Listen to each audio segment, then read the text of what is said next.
Hi, everybody. Welcome to another episode of Coffee Chat with CastleHill. Today I have Pete Martin and Eric Ebert with me. So Pete and Eric we're going to talk about a very interesting little scenario. I'll ask them to flesh out that scenario a little bit, but really the key focus is on one of our service offerings called the Archer MD. And so Archer MD is a very powerful tool for folks to use. But it's better perhaps if we talk about it from a scenario perspective and have a little bit of fun with it. So let's start off the scenario, and Eric, maybe you can flesh this out of just talking through it. So, I'm a manager, and I've just joined this particular organization, and Archer is part of my responsibilities. What happens next? How much trouble am I in? Well, could be a lot of trouble. So, as a manager, we'll just call you Chad for the purposes of this conversation. You're just starting to work at this financial institution, and as part of that, you're managing an Archer implementation. And for again the purposes of this conversation, we're just going to say that Chad has no knowledge of Archer, no technical experience of it, but now has technical ownership over this robust implementation of Archer, where he's going to be responsible for fleshing out the future program use in GRC, as well as understanding, all of the ins and outs of how this platform works. So, with his background in risk and compliance, he's set from that perspective, but what is he going to do when, he needs to actually get into the Archer tool itself and make decisions about moving it forward? So, there's a bunch of different things that he could do. Obviously, there are a few options. Chad could personally sift through the documentation and learn Archer, whether it's on the side or not. But, that's time dependent, right? So it depends how much time Chad has. And since he's a manager, we're assuming, assuming that he's got other duties that are, moving the programs forward or whatnot. So yep. Outside of that, Chad can rely on existing personnel. So, if you have an implementation of Archer, usually you're not doing it yourself, especially if it's a robust implementation. So we're assuming that either there's an in-house team or, there's a set of contractors that have been doing this work. So, Chad could rely on them to make suggestions about moving this program forward or who has user access, who needs user access, et cetera. But in that situation, Chad's very reliant on other people to do his own job. So if someone leaves, if the contracting company is suddenly gone, if that contract vanishes, or if a key personnel leaves, that information they have leaves with them. So, those two options are really difficult to work with. So that brings us to a third option here, which is Chad could reach out to CastleHill about Archer MD. Let's assume that Chad is for sake of argument, is distrustful, and that's why he wants to go to that. He wants to, not necessarily use the internal team, because it is that can be challenging, as you pointed out, right? Certainly, those are the folks who may have the greatest subject matter expertise, but like you said, they also have the most invested in the way that they built things, and that may be great. It may be fantastic, and maybe the answer that Chad gets is that everything's hunky dory. Go out and have a beer, and that's that's a good answer for everybody.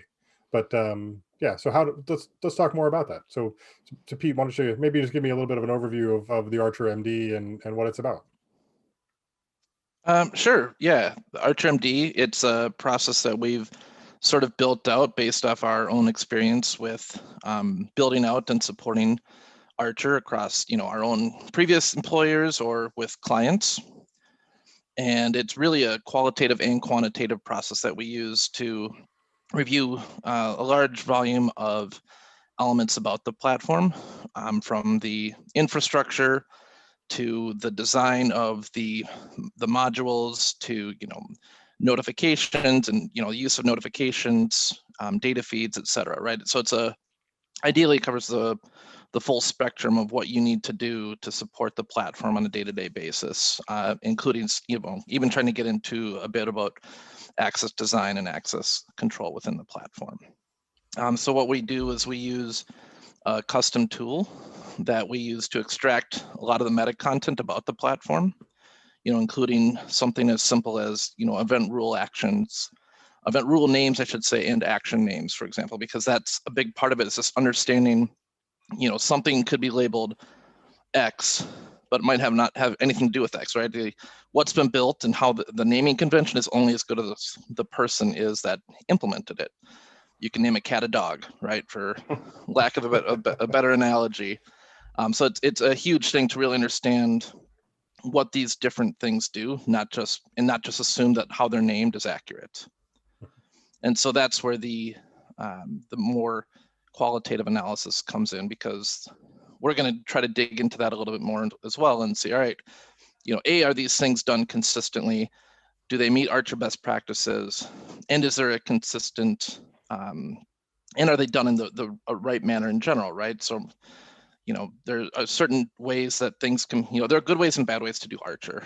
And that's a big part of what this is going to try to do as well, is try to highlight either these things are done poorly or they're done inconsistently, and try to focus for that client, show them, shine a light on the areas that they should really focus on if they're hoping to build out their use case of the platform, because you don't want to get too far down the line where it's really impossible to reconstruct what you have and to rebuild it and make it a consistent platform to support from one program to the next.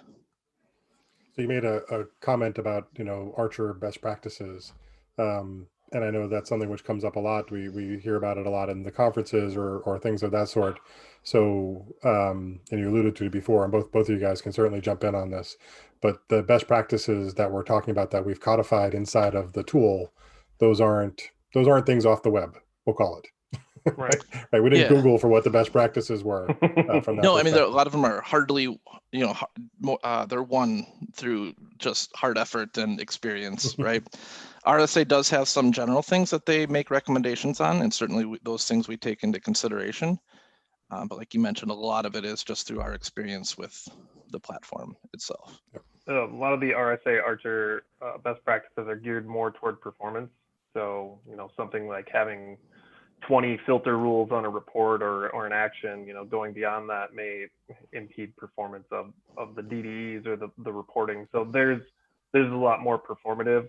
The stuff we've developed in-house over years of work gets to a lot of what Pete was talking about before with the consistency and making sure that, troubleshooting is done easier, because I know when I go into the plat, I'm going to see, and I know how it's going to be named, and I understand what it looks like. So it's trying to get to more of a design standardization, I think. Yep. So how important are those things, right? So, if Chad wants to call a cat a dog and, a dog a cat, does he have to care about it? Why does that matter to Chad? I'd say it might not matter to Chad, but it might matter to the person that comes up behind him and has Right. to, support the platform now in more of a management role. It's huge, because ideally you want support of the platform to be agnostic of the resource supporting the platform, right? Like you don't want the competence and the speed to which different items get remedied or identified to be dependent upon the resource. Yep. And in a perfect world, do you know Archer? Great. Ideally, you can support everything we have, and it doesn't matter, which which application, which questionnaire, which program you're supporting. Ideally, these things are set up the same. Maybe not exactly the same workflow perspective, in that way, but workflows are designed similarly, layouts designed similarly, roles are associated similarly, right? And getting that consistency is huge, or even to just onboard new resources. They can say, oh, it doesn't matter what you look at, they're all built the same. So go and poke around, and this will give you an idea of how we do things. So what are some bad examples that you can call out just to give, just some idea of those sort of discrepancies and challenges? I know one of our clients, I believe we just saw a situation where there was more than that 10 filter rules or whatever you mentioned on a report that's run on a frequent basis, and most of them were not meaningful filters to boot. Yeah, and it's important to note too that best practices are not. We've always tried to stress this. They're not the be all end all, right? It's not this way or the highway. Like there are some use cases where you need to go beyond those, and it's just trying to avoid them where necessary. But when you're talking about things that probably irk us, I guess I would guess that I could speak for Pete in this as well, as when for us if you go in and look at DDEs, which are separated into rules and actions, the actions being the thing that is performed, a lot of people name their rules, which are, a set of criteria. So you have to meet X, Y, and Z to have the action work. But a lot of people name those rules that actually are the things that need to happen. They name them after the action. So when you go in and look at a set of rules, you don't understand what that rule actually does because they're naming it after the thing that it's displaying or hiding. That really provides no insight from a troubleshooting perspective. So you just end up clicking through every rule to try and understand why the process works the way it does. Yeah, I mean, I guess for my scenario, if it takes me more than 20 seconds to realize like which action is impacting something within the UI, I've failed, because that's how granular I try to get personally. The other thing I would add to that is with advanced workflow becoming such a huge element of the platform, right, and becoming something RSA is pushing, the use of multiple layouts, I think, is it's just getting abused even by RSA itself. When you go into an out-of-the-box implementation, RSA's out-of-the-box implementation for like issues management, and they have like 15 layouts.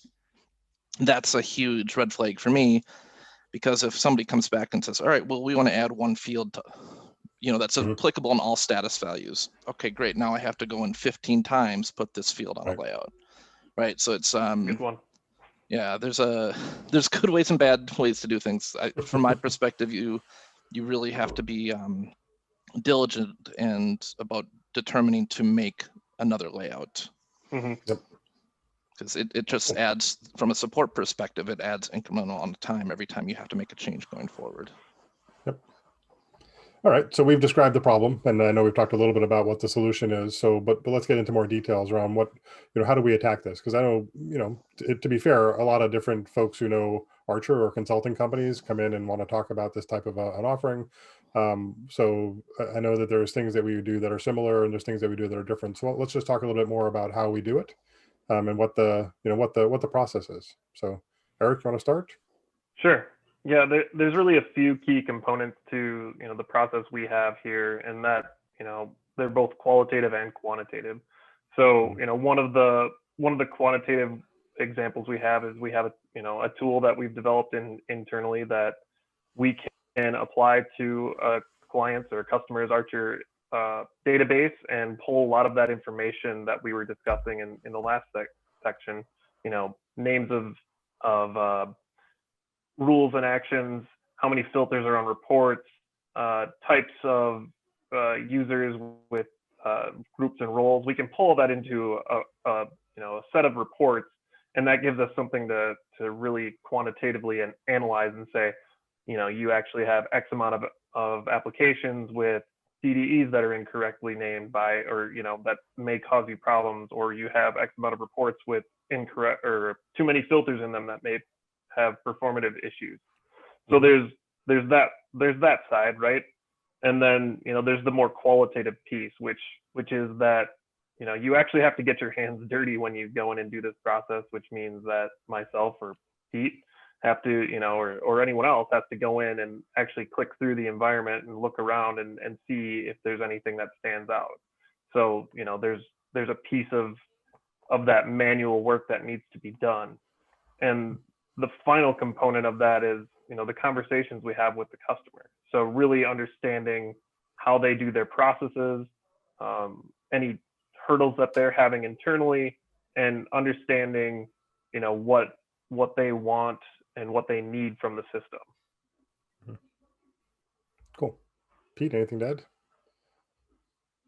No, I think that's a big part of it. It's just understanding that there's not a magic button. Like Eric said, you got your hands dirty, and that's anybody that says there's a magic button is lying to you.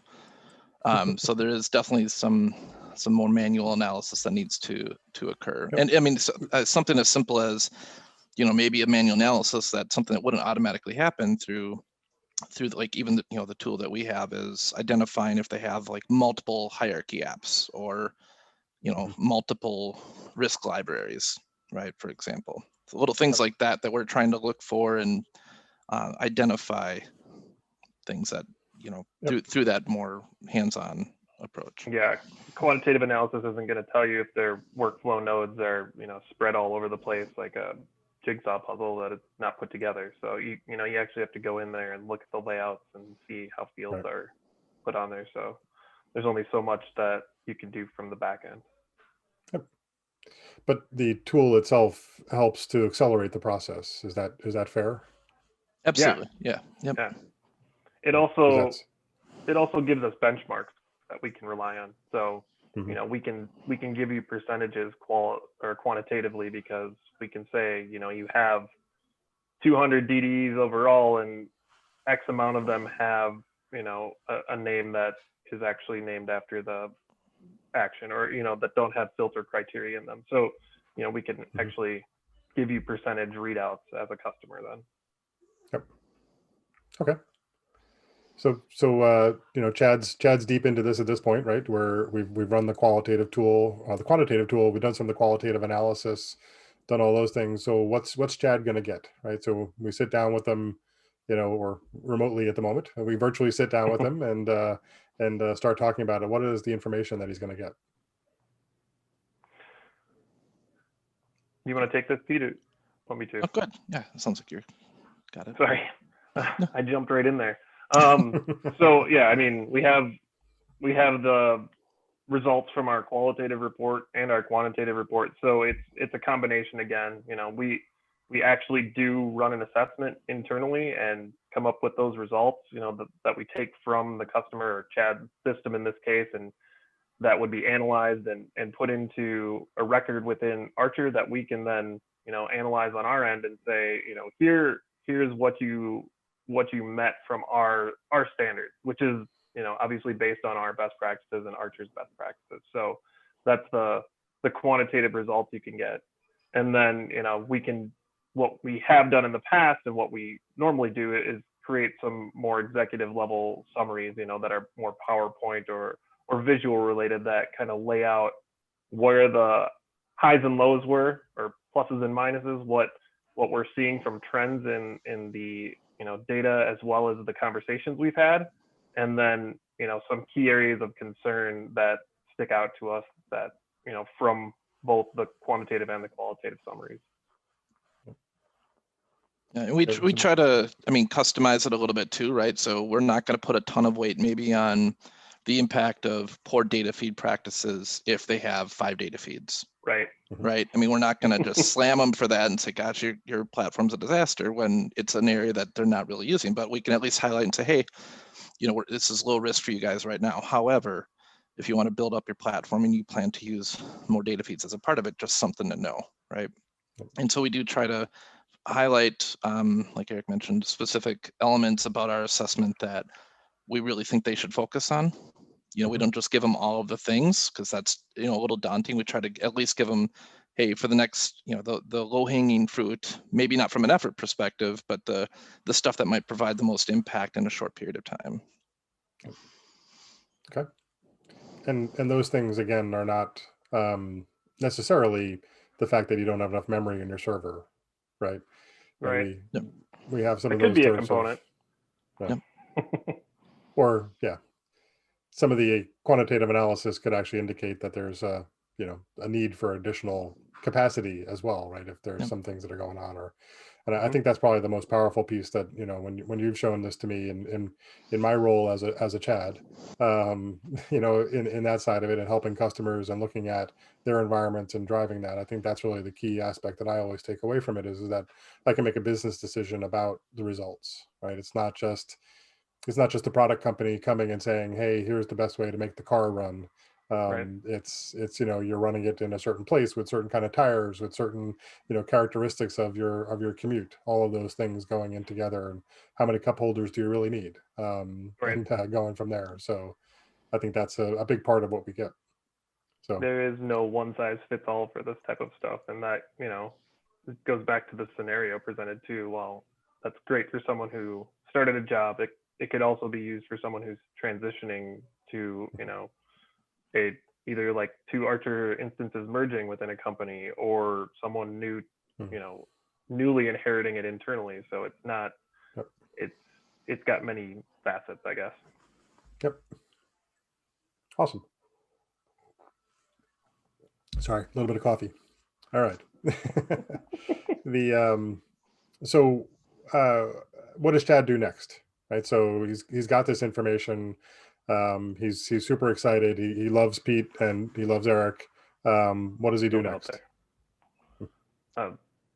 Well, I think with that, I mean, it partly depends on his resources and his budget, right? Like, is this do they have any immediate projects that they need to prioritize over this? Do they want to use in-house resources to help and prioritize what they do next, or do they want to engage with us to help them further develop that roadmap, right? That's certainly because, I mean, we're not trying to give them a roadmap as a part of this, right? We're going to highlight certain things, but that is an element that we could take it to, is help them build up more of a roadmap, help them prioritize between those sort of platform support elements that we've identified and gaps versus other things and other projects and priorities that might be on their table for that calendar year or that budget year.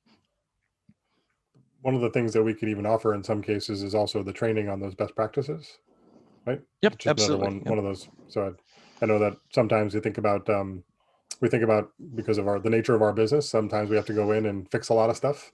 But if a firm has got a strong internal set of staff, this is also useful because it can help them to really drive best practices and consistency, right, for the future. Yeah, I mean, and that's just one element that we actually assessed.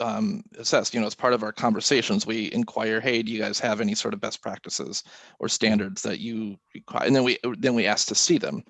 So if they, there's a different approach, a different sort of ding, if you will, if they don't have best practices versus if the best practices they have are insufficient, have gaps. But really, I mean, certainly any of it, whatever the deficiencies they might have or areas that they could look to improve, we could realistically, we could come in and help them. It could also be, there's a lot of times where your Archer team, if you have a team within your company, they roll up to a manager, but the manager above them probably has very little visibility into that Archer product. And, if they wanted to know how efficiently their team was working, this would be a good way to, get some metrics to base that off of. So there's a lot of different scenarios where it would be applicable and could provide valuable information for moving your company forward. They might want to know if it's built on a house of cards, right? That the next implementation or two might be the next thing that just really brings that to light. So so because we can do this fairly quickly because of the tool that we have, so we come in, we talk with Chad, we give him the presentation, we walk through it, we do a little bit of training about best practices, we help him clean up a few minor items.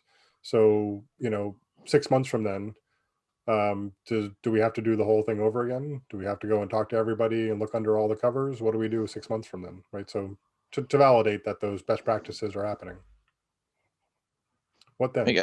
I guess my recommendation would be to start, and again, part of that is what's their timeline, right? Do they want us to do the full thing again? Sure, we can. Or do we want to at least focus on the items that they've concentrated and prioritized? So tell us what your plan was. How did you implement it? And then do sort of like a QA review of everything, but do it focused, right? Like if they didn't care about it before, they're probably not going to care about it now. We don't need to put time and effort into researching something that they said we don't care about this.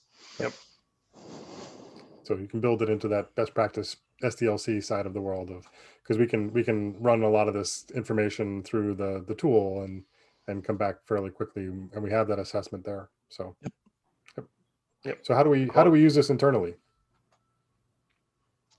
for ourselves? Mm-hmm. Go ahead, Pete. I was gonna say you're on more projects than I am. If you want to go through.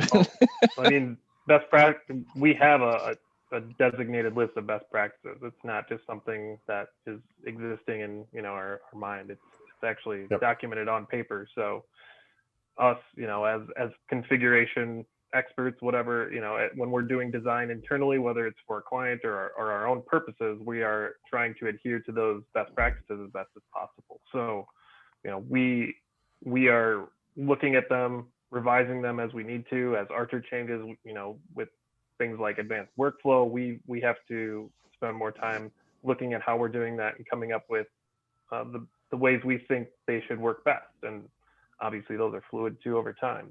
You learn more things and they change as well. But we try to practice what we preach.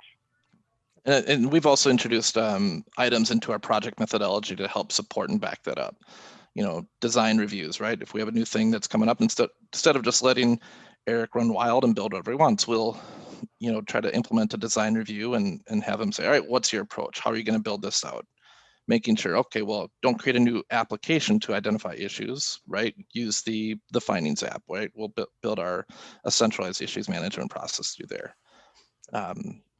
And that's probably getting more from the strategy side, right? And the governance side, but it can also be used to, we have elements of the support or the project support process where we're trying to get into at least a little bit of QA about the design itself as well.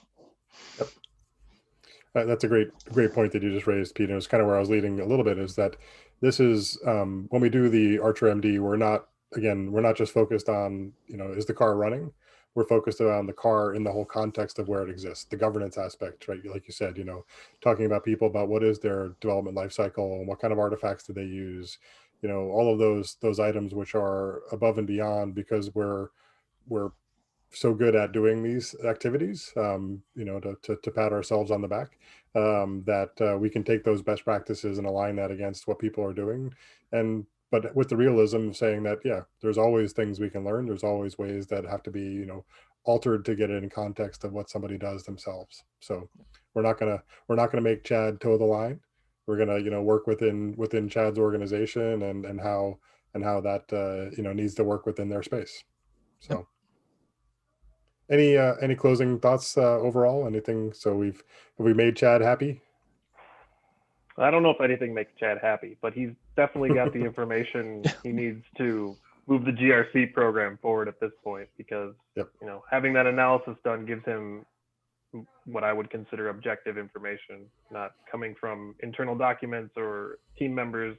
This is something that someone else is saying, this looks good, this doesn't. So with the proof to back it up, right? Right.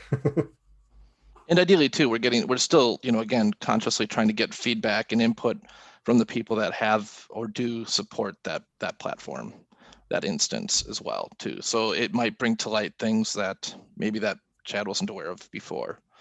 Yeah. If he's coming in, maybe they don't think to say, hey, you know what, we have this problem with our SDLC process.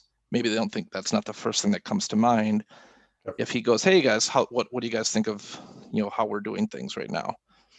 But Right. through our conversation, we're going to have concentrated items that we want to talk about. And maybe that's where we're going to be able to bring those things to light. It's a good point too. We're looking at this from an Archer perspective, but that doesn't mean it's the sole focus either. So our conversation starts there, but if the SDLC is brought up in those conversations that we have, that obviously leads us down that path to have those conversations and say, hey, you might have an issue here because it's not working the way you intended it to. So Archer is a means to an end in this case. Yep. Awesome. Well, I hope everyone whose name is Chad out there doesn't take it personally that we use their name. And thank you all for joining us. Even if you're not named Chad. Absolutely. Yep. So have a great day, everyone, and thanks for joining us. Thanks, Pete. Thanks, you. Eric. Thanks.